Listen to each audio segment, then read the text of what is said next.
teaching, but according to their own desires, because they have itching ears, they will look for teachers who will tell them whatever their itching ears want to hear.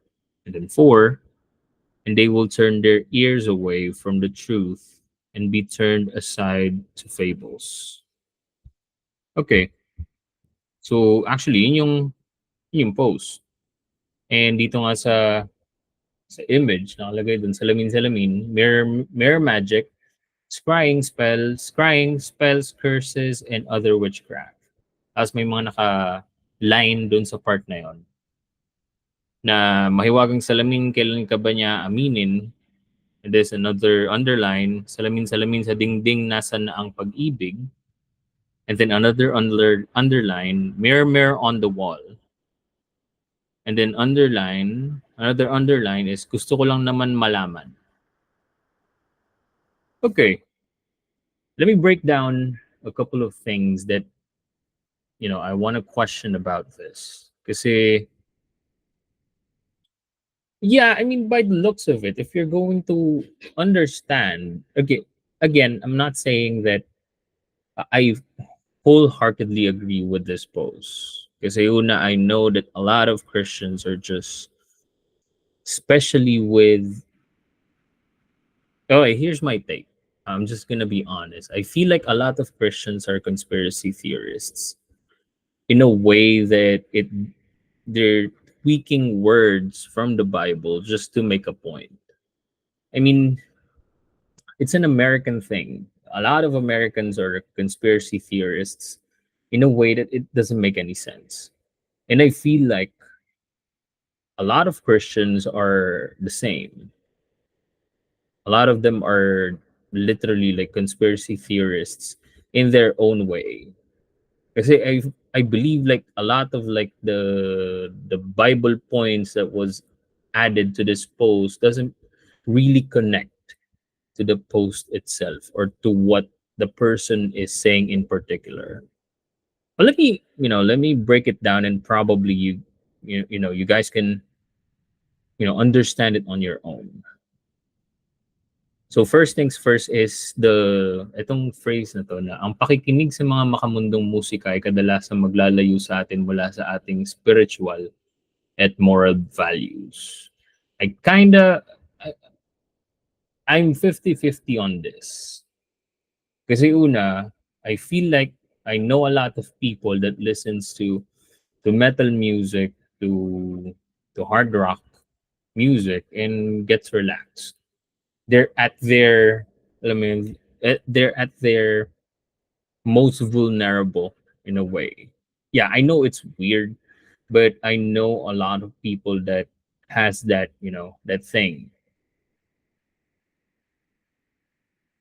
And I'm not really sure what are they pertaining when it comes to ang pakikinig sa mga makamundong musika.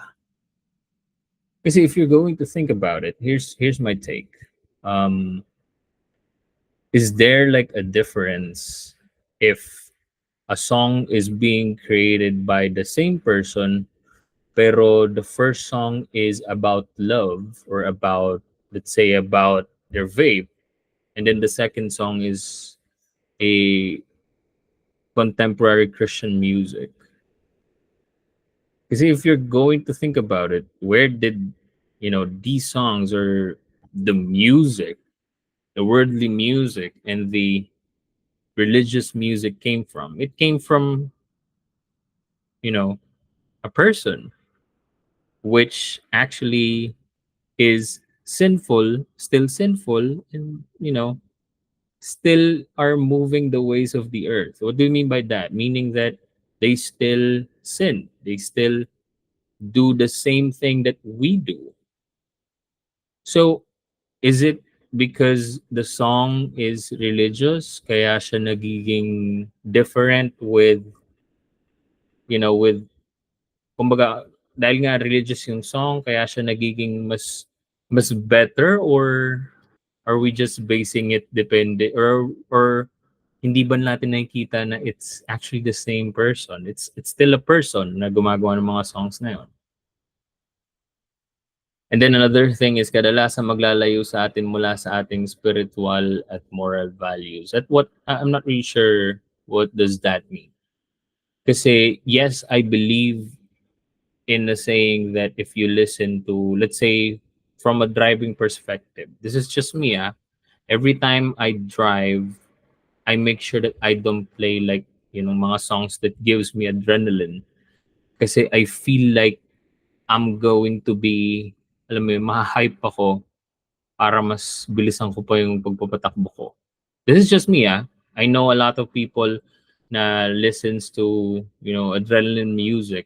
My term is just adrenaline music kasi nakaka-hype siya while driving, and still so super safe nila mag-drive. And spiritual and moral values.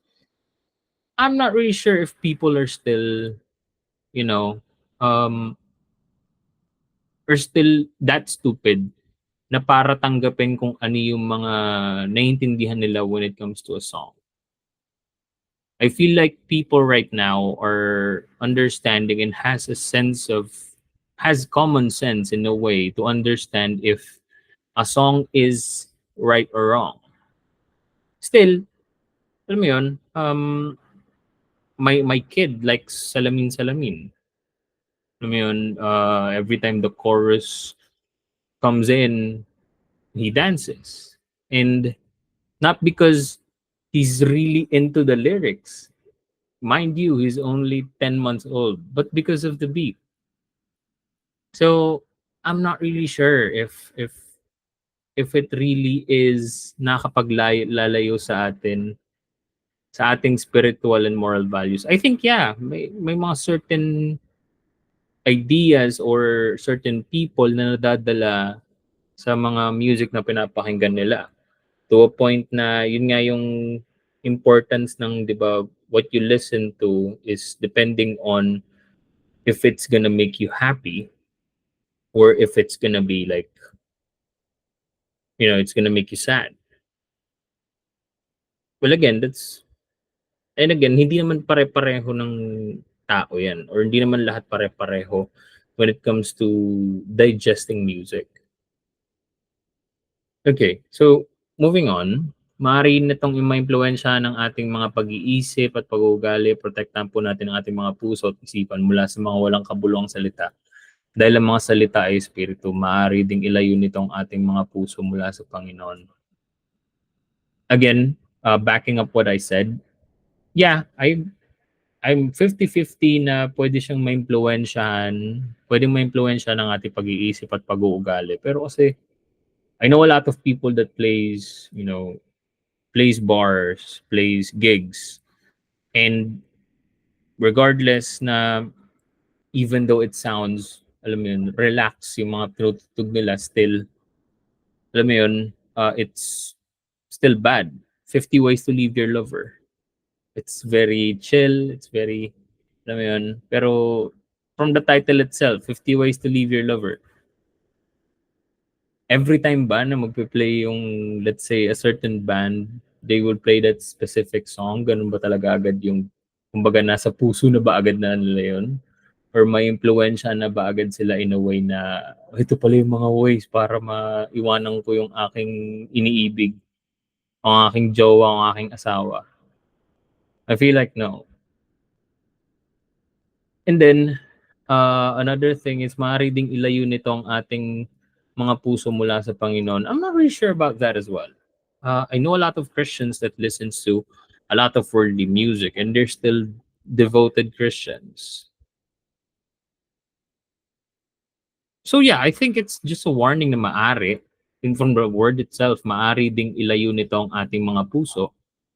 Pero again, I feel like we're not that stupid anymore to not understand or to not, alam mo yun, label things. Kasi after all, we're still human beings. Diba?